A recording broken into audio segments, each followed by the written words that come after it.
Everybody,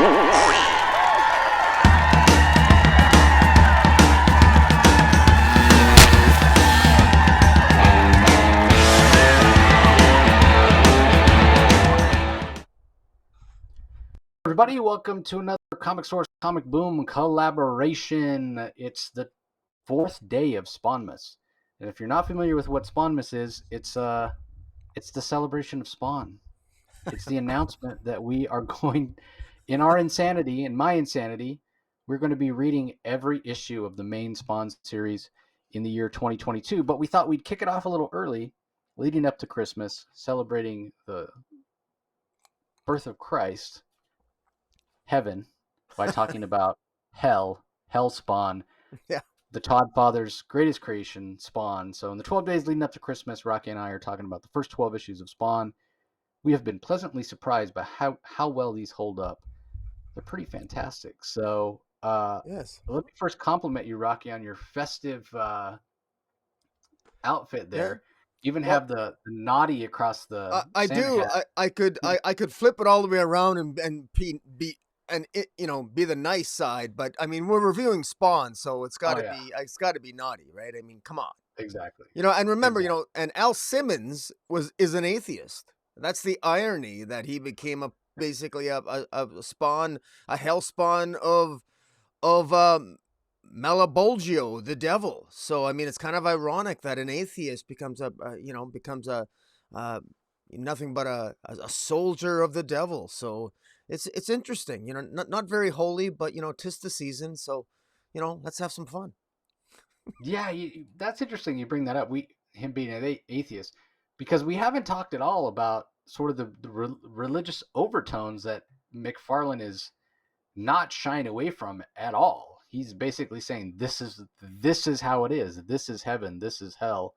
All under the guise of this sort of horror comic. And as much as we've talked about the fact that this holds up really well, and especially in terms of pacing, I think a lot of the things that McFarlane got criticized for back in the day, comics sort of drifted in that direction and then even further past it.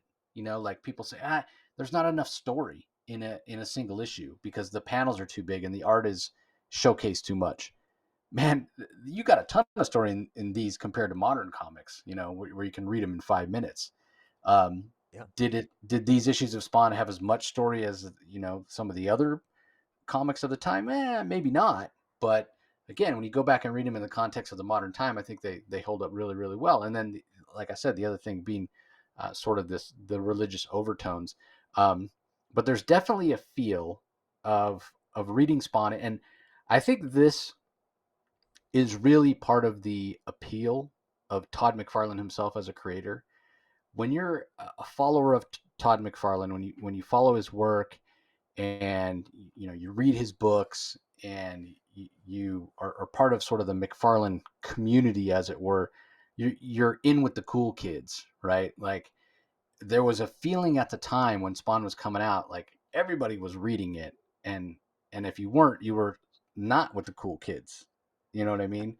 And so even though maybe it wasn't the best comic, technically at the time in terms of, writing, and McFarlane hadn't written a ton and he was still finding his footing, it had a following and it mattered because you were in with the cool kids, so again, I think this stuff holds up really, really well. What's going to be interesting, there's been some retcons because of lawsuits and that kind of stuff. And we'll get into that when we get to those sort of issues. But I'm curious, and Rocky and I haven't talked about it. We don't know what we're going to do because some of it's been retconned away. So do we read the original? Do we read the replacements where things have been changed? And so we have some decisions to make about that kind of stuff. But yeah, I'm I hate to sound like a broken record, but I'm sort of continually surprised as we get into these early issues how well this stuff holds up. It's really quite good, and maybe McFarlane should have gotten more credit at the time, or maybe retroactively he should be getting credit. Well, we were also talking to further give him credit. We were talking earlier before we started this podcast, this live stream, that there was a lot of competition to Spawn in 1992. 1992 is the Image Revolution. And there was also, as we talked about, the death of Superman. Youngblood. I mean, there was Wildcats. There was the Valiant Universe Jim Shooter took off. This was a huge year. This was before 90. This is 4 years before 1996, where there was the comic book glut and the market crashed. I mean, this was arguably one of the biggest years in modern day comic books. And the competition against Spawn was immense, but it still managed to be near the top of the heap. So when you think about all the competition there, it's another. I mean, it makes me realize, as again as we read this, that no wonder this wasn't as bad as, and not that I remember it as being bad. I remember it as being entertaining then, but I didn't think it would stand up to the test of time as it has rereading it. But it has. And I think it actually stands up better to the test of time. I recently read the Death of Superman a while back, and I actually enjoy this reading Spawn a little bit more. So it's interesting. Yeah, so the Death of Superman, Superman number 75, came out in January 1993. So if we look at the events leading up to that, they were certainly happening at around the same time that this issue 4 of Spawn that we're going to talk about in detail in a minute. It came out in September, on September 1st, 1992. So if we talk about some other books that came out around that time, yeah, Valiant was hitting big. And it wasn't just that Valiant was hitting big. Valiant sort of had an Image to a lesser extent, but Valiant sort of had this independent cred, right? And Wizard magazine, which was also a huge thing, it started in 91, and it immediately became, this huge popular thing among comic fans. And if Image was promoting you, or Wizard magazine rather was promoting you, if your comic books were on the Wizard top 10, it was sort of like a self-fulfilling prophecy. And Valiant was all over that top 10. And when if you take a Valiant comic of that era and you compare it to a Spawn comic of that era, yes, the Valiant comic's going to have much more meaty story. It's going to have like more realistic art. All the Valiant comics of the time, they had sort of a house style in terms of artwork and coloring, and you recognized it as a Valiant comic. It's much more realistic. To compare that to Spawn with, elongated anatomy and really bright colors and giant panels, it was a completely different type of storytelling. So you can see why, despite the fact that if you look at the best-selling or key comics from 1992, Spawn number 1 is second only to Amazing Spider-Man 361, which is the first appearance of Carnage, which, obviously that's from the big two. And, a lot of you can almost credit Carnage and his success to Todd McFarlane, because, Carnage being an offshoot of Venom, Well, Amazing certainly. Spider-Man being such a bestseller because of what McFarlane did on that title. But yet, yeah, you see Spawn on the list, but then you see Harbinger number 1, you see Rise 0, Eternal Warrior number 4, Exo Man of War number 1, Solar Man of Atom 10, Harbinger 0 Pink, Shadow Man number 1, Rye number 1. There's all of these Valiant comics that, like I said, Wizard was promoting left and right. So if that's the stuff that's most popular, if that's the stuff that's being touted as the hottest stuff, of course, Spawn is not going to compare favorably at the time to those books. Now, I haven't gone back and read a lot of the early Valiant stuff in a long time either. I'm sure it holds up in its own way, but in the context of today's books and the way they're built, yeah, I think Spawn didn't get enough credit at the time. And maybe it's just, hindsight 2020. Here we are 300 issues later, Spawn's still around. Where are those Valiant books, right? Like the whole Exactly. company went bankrupt and then they relaunched, and now it sort of feels like they're going away again because their books aren't really that great. So Yeah. it's a pretty interesting way to look at things. But again, 1992 was a very interesting time for comics, because not only did you have Image coming out and selling all these books, but you did have Valiant coming out and selling all these books. And it's only a smattering of Marvel and DC. You still had Uncanny X-Men that was in the height of its popularity with the Claremont run. You had Jim Lee's X-Men coming out. Superman was the best-selling title over at DC, like I said, in the lead up to the death of Superman, because all that was rumored. But that's it. Like, in terms of Marvel Comics, you have X-Men and Spider-Man. For DC Comics, it's only Superman on the list. Um, but the majority of the list for key comics in '92 are Valiant Comics and Image Comics. You have Spawn, you have Wildcat, and you have Youngblood, which is kind of low on the list. With Youngblood won at number 50 best-selling book. So a very interesting time. And yeah, I just don't think that Spawn got enough credit at the time because of it was just very different than the other in terms of the aesthetic, in terms of the way the story was structured and how it was art first. It was just different than anything else at the time. Yeah. And like I said, the pendulum has swung now to where, you know, comics caught up to where Spawn was, and now modern comics have swung even further, where you don't even get as much story in a modern comic as you do in a Yeah. Spawn comic from the early '90s, Yeah. I and think the the way art is that comparable.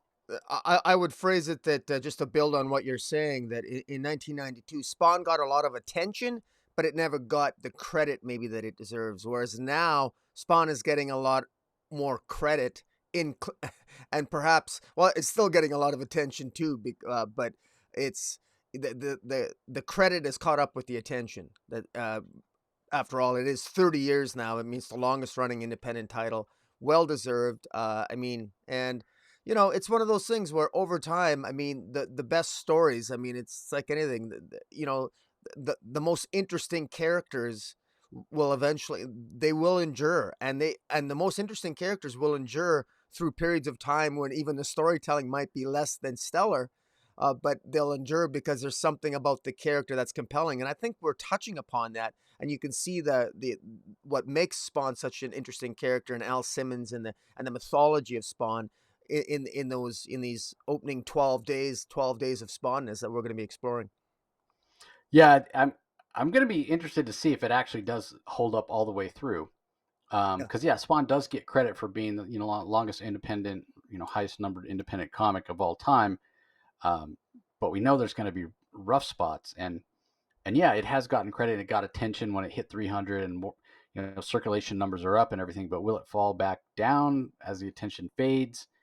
Does it really get the credit it deserves for these early issues? Like who else besides us is going back and reading these issues? Who's discovering Spawn for the first time?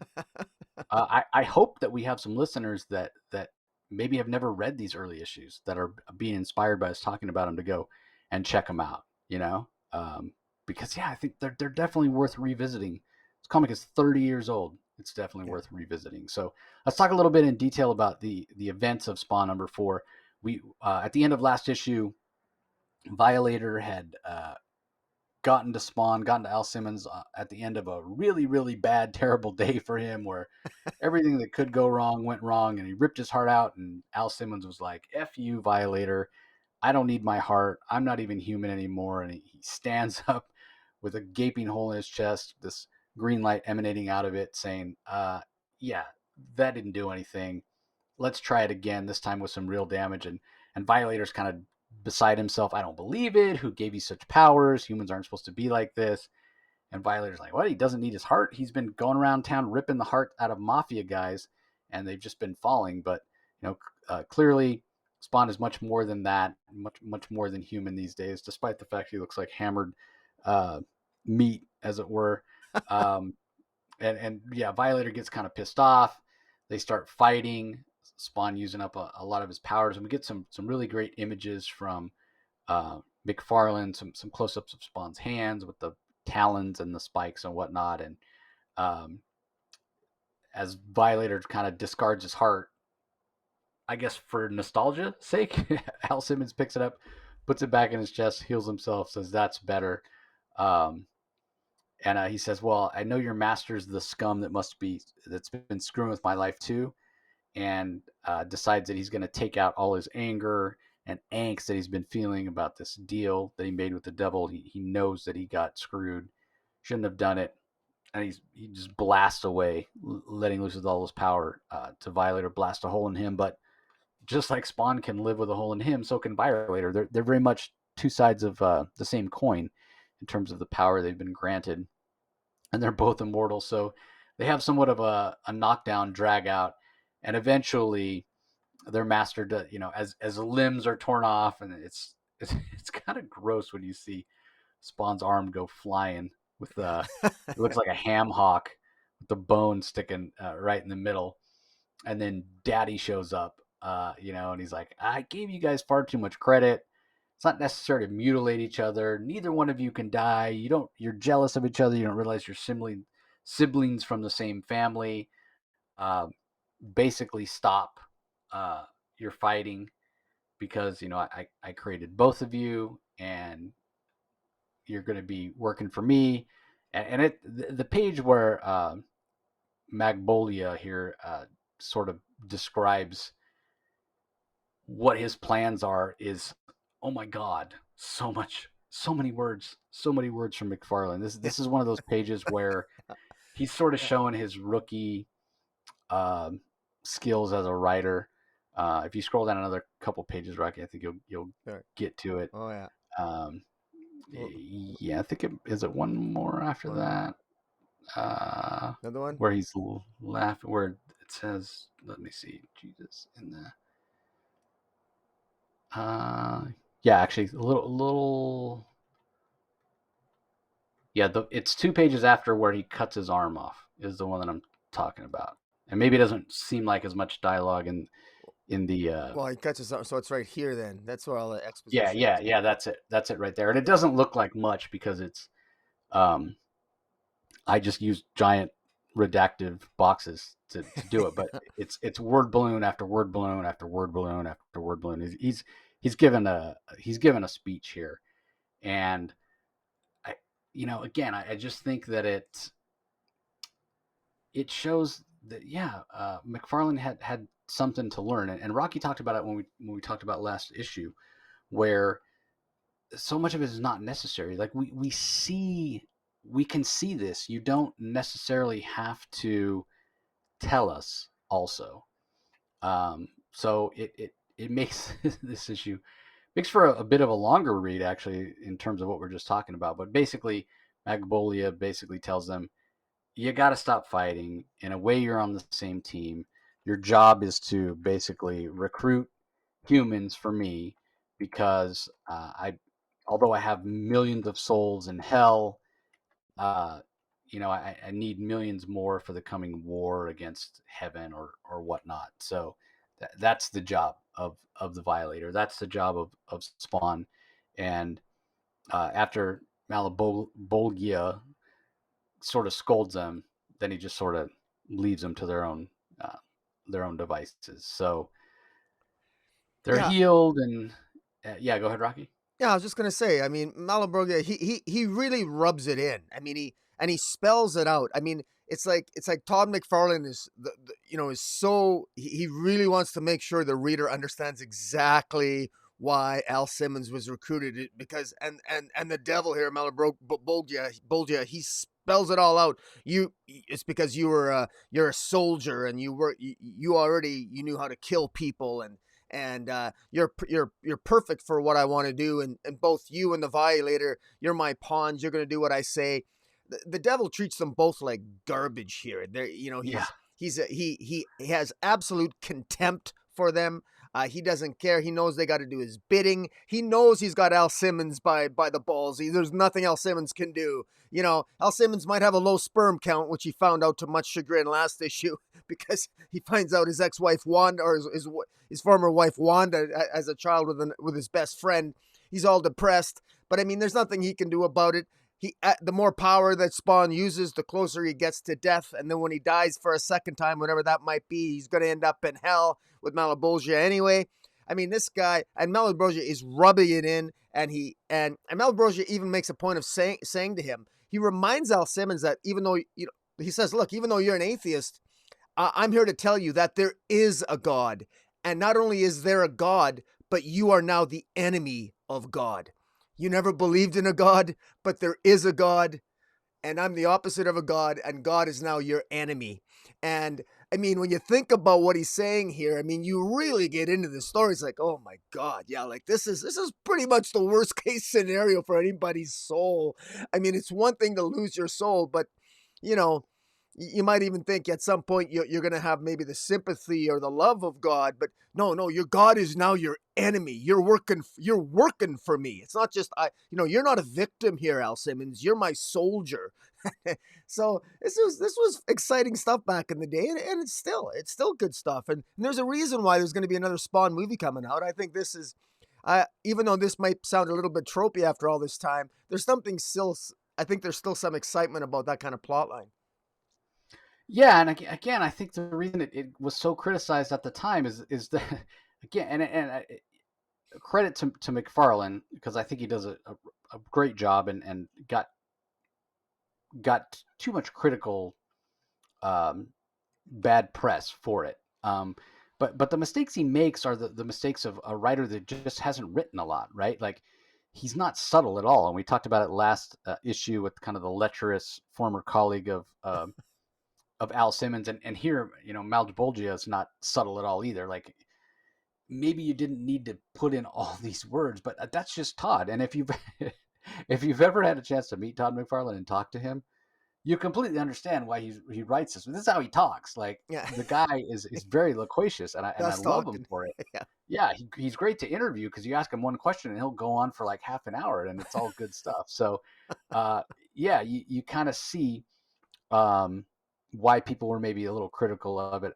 at the time, and yeah, you can still be critical of it now. It's a little expositional, but yeah, again, I think in retrospect, looking back at it, it's really not that bad. And the other thing that I think why it sort of got a bad rap, we're not that far removed from that sort of magical year in comics of 1986 rather, that changed everything, right?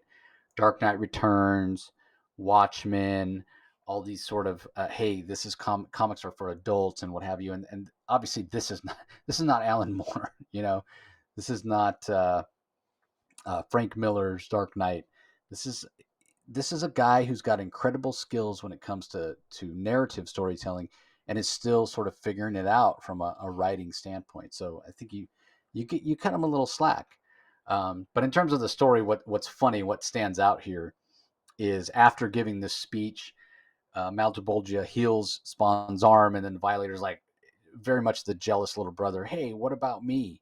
How about something for my effort, right? Like, and Maltabolgia, like, he scolds him. He's like, you were supposed to be keeping Spawn out of trouble. You've done a terrible job. You're a disgrace to hell. Now, here's a guy who's been around and been serving Maltabolgia for much longer than Spawn has, right?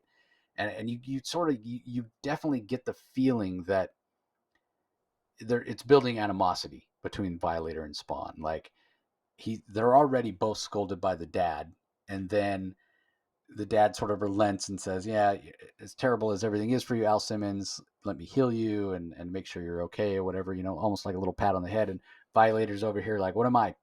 Chopped liver?" And when maybe he should have kept his mouth shut, because when Malbolgia finally turns his attention to him, he just gets in more trouble, and he tells him he's an erratic child, and he gets grounded. And what that means is he can't shape change. He changes Malbolgia changes him back into the sort of the dumpy little fat clown face guy, and he can't change. And he's like, "Oh my god, I can't change forms. Great, this is just great. It's perfect. Uh, I work my butt off to try to do the right thing, and what do I get for it? Squat. I'm short and fat and ugly and blah blah blah." And Spawn's just like, "Dude, shut up. He Yeah. could really care less." I, So they part. Go ahead, Rocky.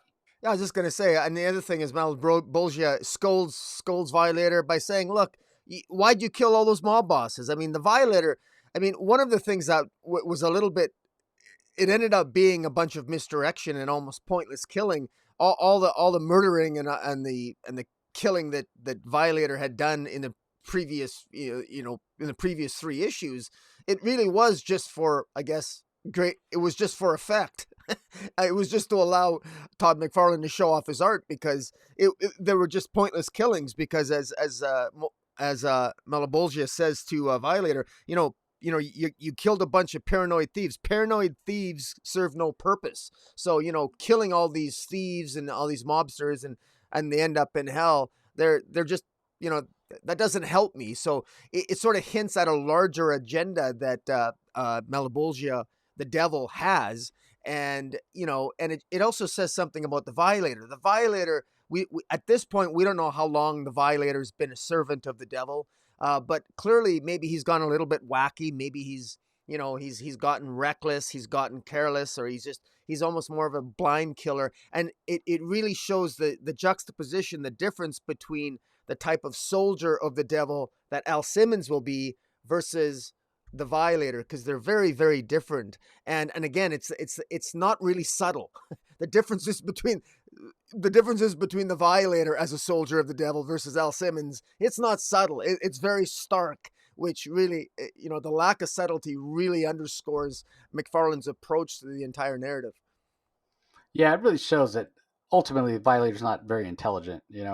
From Maljabolgia's perspective, he needs more soldiers. He needs more souls. He needs more people that can fight for him in the war against heaven. So he needs thieves out there thieving. He needs criminals out there breaking the law. So when they do die, they will go to hell. But if Violator's out there killing all these mafia people, which then turns all the thieves and criminals into paranoid um, people who don't want to break any laws, well, now you've defeated the purpose of what I'm doing. So yeah, it definitely shows that the Violator is not the sharpest knife in the drawer. So as they part ways, Spawn finds himself a top coat and a hat, and he's kind of wandering around thinking about all this stuff that he's learned, and should he use his powers to help, should he not, because he knows every time he uses them he's that much closer to a final death. And as he's wandering around lost in his own thoughts, these two kids run up behind him and say, "Look, it's that new superhero, right on." And Spawn's like shocked, like, "Wait, how did you know?" And then what he doesn't realize is it's actually Savage Dragon. Little tiny bit of a cameo crossover here. Savage Dragon was on issue 4 about the same time. And they're like, "Look at him, look at how cool he is. It's a dragon dude from Chicago." And they're watching this news report with this hero. And so it wasn't Spawn that they were calling a superhero at all in the first place. And then as the issue winds up, we see that Wanda wakes up in the middle of the night from a dream, and she dreamt that Al was alive and he was different and changed, and he was asking for help.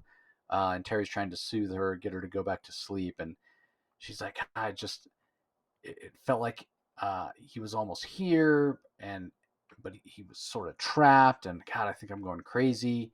But it just felt so real, and obviously this is some foreshadowing of what a special relationship Wanda and Al had, despite the fact that she married his best friend because she thought Al was gone for good. But there's still a connection there, and I think McFarlane's hinting at the fact that subtly or subconsciously she's still aware of it. So like I said, a bit of foreshadowing. So again, this issue didn't move the narrative forward as much as issue 3 did, but it certainly gave us a lot more context of the relationship between Violator and Spawn. And the biggest thing is it introduced Maglobolgia in a really good way, in terms of we kind of understand that he's using Spawn, he's using Violator, but in the long run, he doesn't really give a crap about either one of them. He only cares about himself, and he has the power to sort of back that up. And it helps solidify the fact that, yes, the comic is called Spawn, and so he is the POV character and the character we're supposed to identify with and root for. But after you read this, you really want to root for him, based on all the crap that he got put through last issue. And then you see how much he's manipulated and been trapped by Magibolgia. Yeah, a good issue. Yeah, I'll say and solid issue. and what underscores the fun of Spawn is the fact that you could actually he has a cool job. So even though his soul is cursed, the fact that he's basically working for the devil, the great thing about the entire plot thing is that Spawn himself is basically recruited by the devil to find other evil souls to basically send to him. And that's exactly what Spawn can do. So Spawn can actually kill greater evils, but in service of the devil, as opposed to in service of God. So even as an enemy of God, as Malabrosia says, Spawn can still serve a greater good by protecting the innocent. That's the irony of it. That's what I like about the premise, is that the devil wants all these evil souls for his army, but at the same time, Spawn eliminating the really bad guys is actually a bad thing. Even the Violator, what the Violator did, killed a bunch of the mobsters. Well, who's going to lose sleep over mobsters? In fact, even the news broadcasters, the CNN, the newscasters in the narrative itself, one of the newscasters, I think the one on the CNN, talked about how, who cares if all these mobsters are dead? Good riddance to all of them. So the irony is that even though he's working for the devil, he's actually serving arguably a greater good for our society. But at the same time, by sending these more evil serial killers and mobsters to hell, he's building up the army of Malaboja, which is going to cause a future problem eventually when all hell breaks loose. Assuming that's some of the things that's the shadows in the background as you're reading this. What's the devil's end game here? So I mean, like I said, it was a really good concept, and people forget that at the time this wasn't exactly tropey in 1992. This was actually well received and beautifully drawn. Yeah, the only thing I'll correct you on is because I agree with you. It wasn't the CNN, because CNN always was sort of the left leaning, maybe a little bit Wow. straight narrative. It was the kind of chubby, bald white Right. guy that was That's on. And if you notice, he's yeah, always constantly changing channels. He's getting a new job on another local station, probably because he stuck his foot in his mouth yeah, and cost him too much money in a lawsuit. He kind of represents more of the right wing sort yeah. of perspective, and he's the one that's always like, "Yeah, why are you investigating, trying to find out who the serial killer is that's killing these mafia people? Good riddance, you know.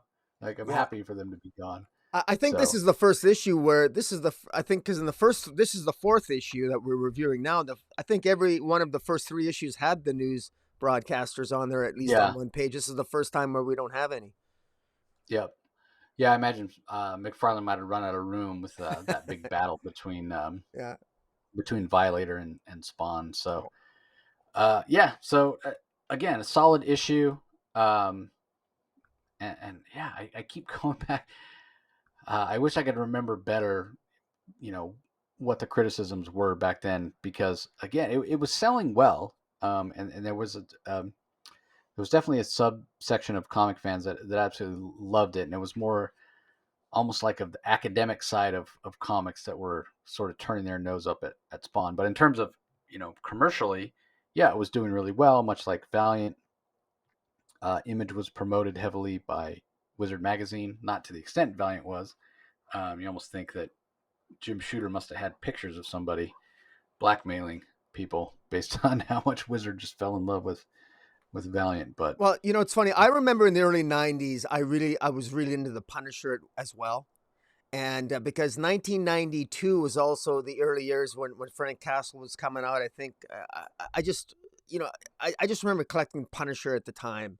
And, the idea of vigilante justice, death wish, all that stuff. There's a strong vigilante element to this of basically a spawn of Satan being the one who's better suited to protect the innocent against scum and serial killers than somebody who's actually an agent of the devil himself. And I think that was part of the attraction here. That's why I remember loving the first 12. For the I know what's coming up because I remember loving the first 6 or 7 issues. And we're going to be coming up on we're going to be talking about a particular bad guy that the Spawn is going to be taking out.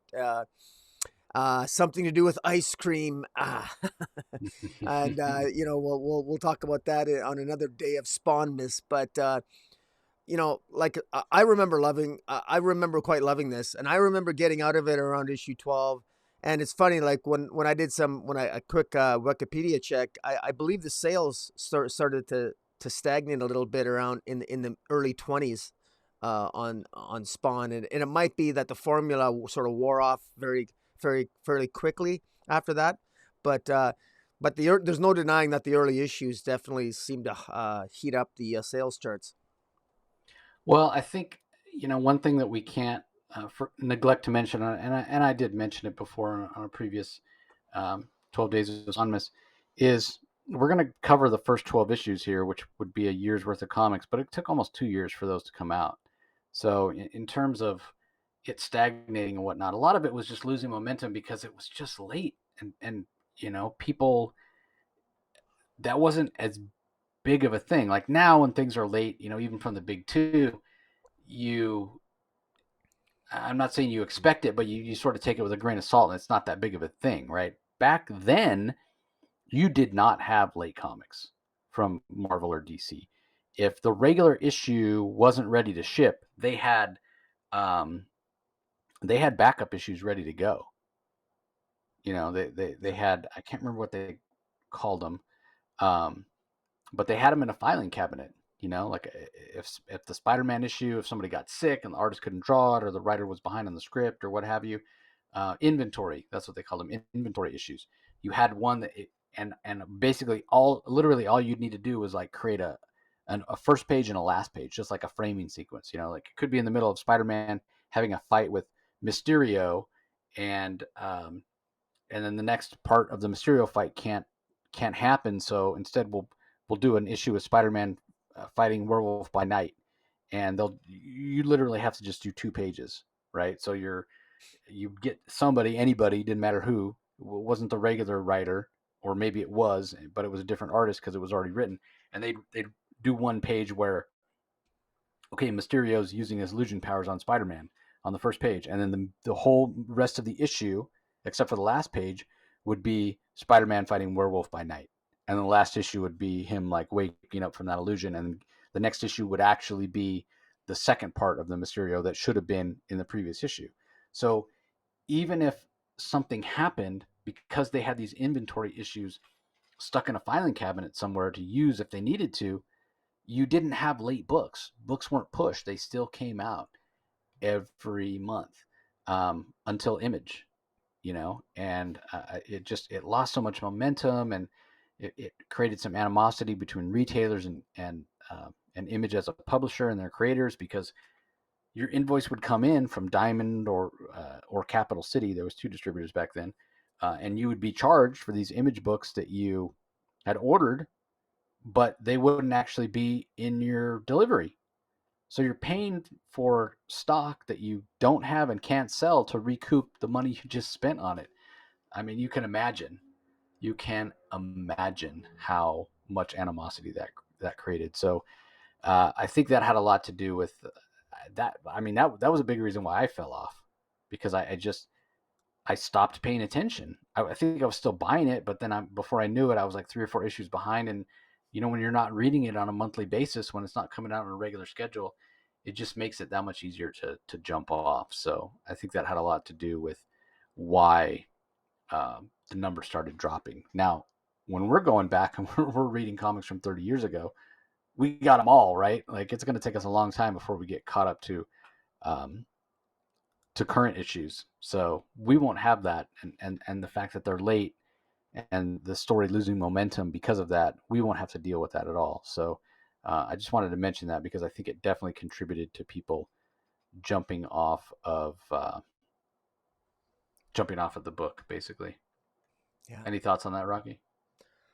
Uh, I, I remember. I love the '90s. I mean, the early '90s before the big. The funny thing is that I love the years 1992 to 1996. I was actually in law school. I was the most broke I ever was in my life. And yet I always visited the comic shop every Wednesday up in Edmonton, Alberta. I went to University of Alberta, my 3 years of law school. I was broke, but I went to the comic shop, and the retailer always let me read the comics off the shelf. He became a friend of mine, and he allowed me to read the comics without buying them. So I read a lot of comics during that period of time, but did not actually have to buy them because I befriended the retailer. And so I did read a good number of Spawn that I never did actually buy. And so I always look back on the early '90s sort of fondly, and I always sort of joke that when the bottom hit in '96, all the bank, the Marvel almost declared bankruptcy, et cetera, et cetera. I always sort of say, like, I'm glad for like for like the last 30 years, I was so glad I never bought most of the. I read a lot of comics in the 90s, but I never bought them. And I'm so glad because they're worth nothing.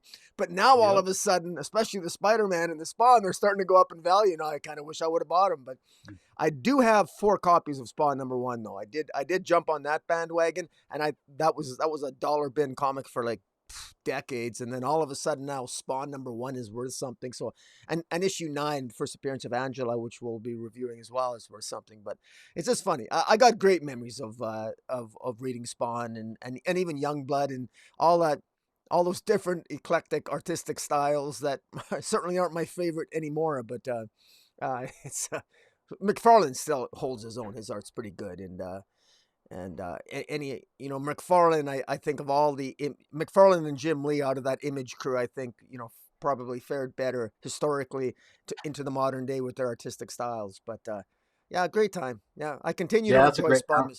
Yeah, Yeah, that's a great conversation to have in terms of the trajectory. Jim eventually sold his empire to DC, and now he's arguably the biggest name at DC. But would he have been better off sticking on his own? Interesting conversation. Um, yeah. as far as Spawn #1s, yeah, I think I bought 7 copies. Never sold any of never You sold still any of got them. him? So You still I still have all 7 awesome. in a box Yeah, somewhere. Um, but yeah, I and it's funny you talk about reading comics. So I knew somebody that did that at a shop that I went to as well, and he was friends with the owner, and the owner didn't mind. mhm, Um, but I remember the shop that I went to when I think it was.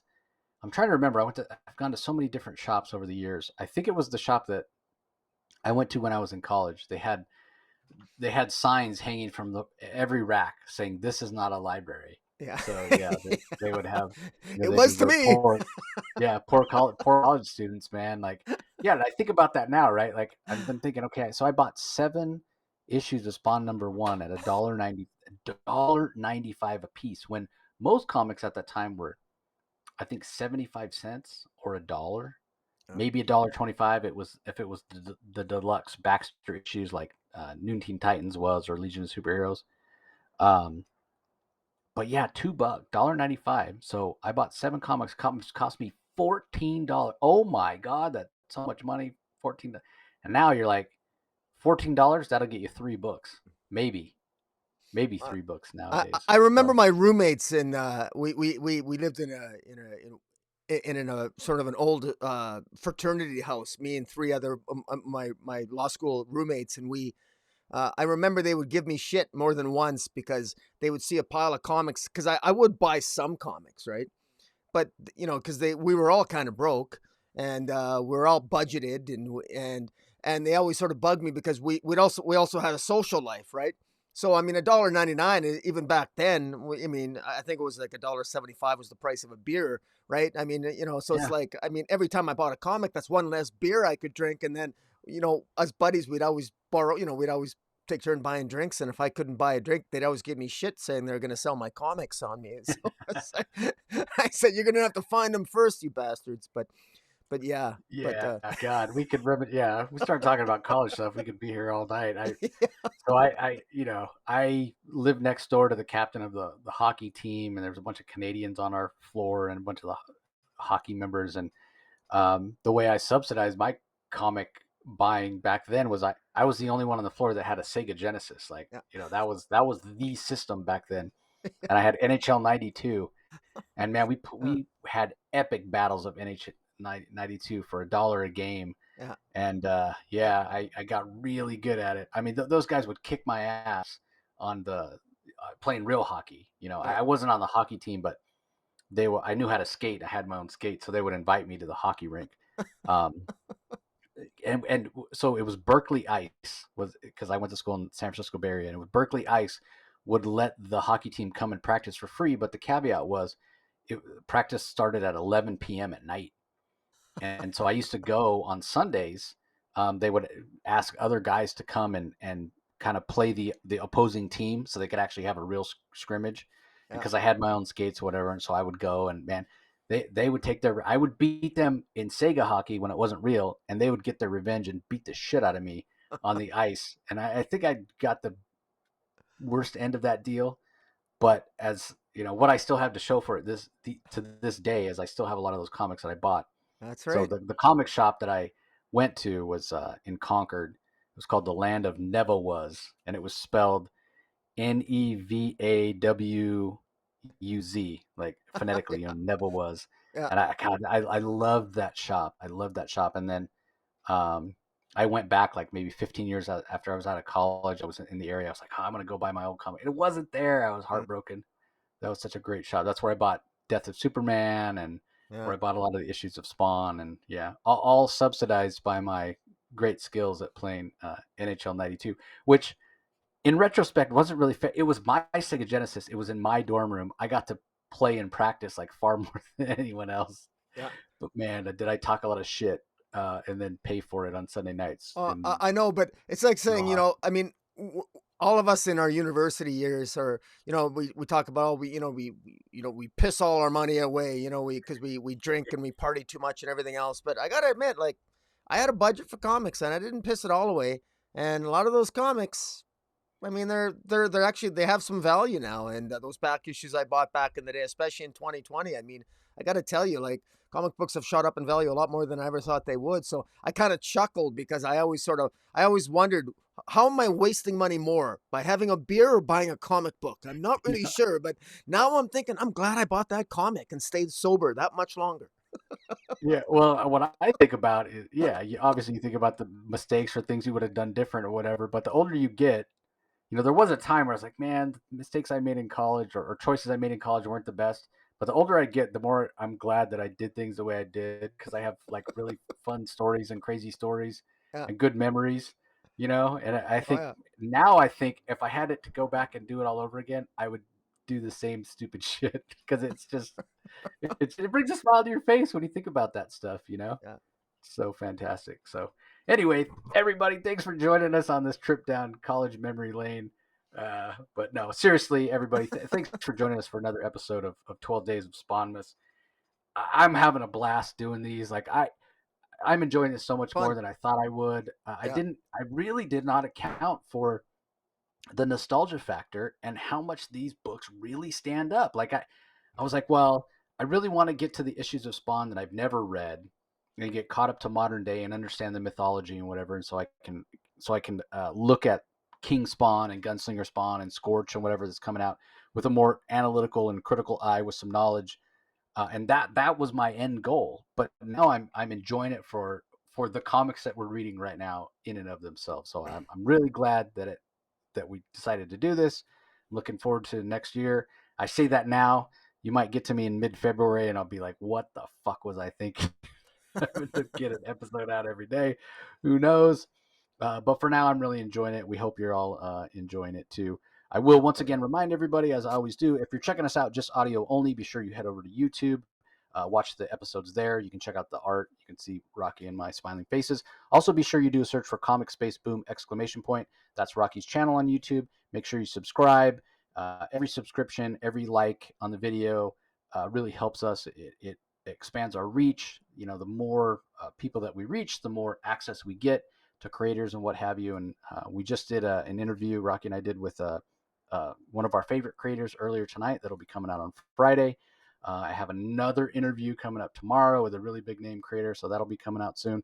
So again, you can really help us out by subscribing, whether you're subscribing to Rocky's YouTube channel or if you've always watched us on YouTube, but you've never taken the time to subscribe to the audio side of things over at the Comic Source, either on your favorite podcast app or your favorite podcast platform, Spotify, Google, Stitcher, iTunes, whatever it is. Again, it just really helps us out. It helps raise our profile. It helps get us more access. So we certainly appreciate the support as always. We hope you guys are enjoying 12 Days of Spawnmas. We definitely are having a lot of fun doing it. So as we're winding up here, I'll once again wish everybody happy holidays, whatever it is that you celebrate, Festivus or Kwanzaa or Hanukkah or Christmas, whatever it is. We hope you're enjoying this holiday season. And we'll definitely be back for issue number 5 tomorrow. And any last thoughts, Rocky? No, just happy holidays to everyone, and thanks for watching. Yep. And with that, we will see you all tomorrow.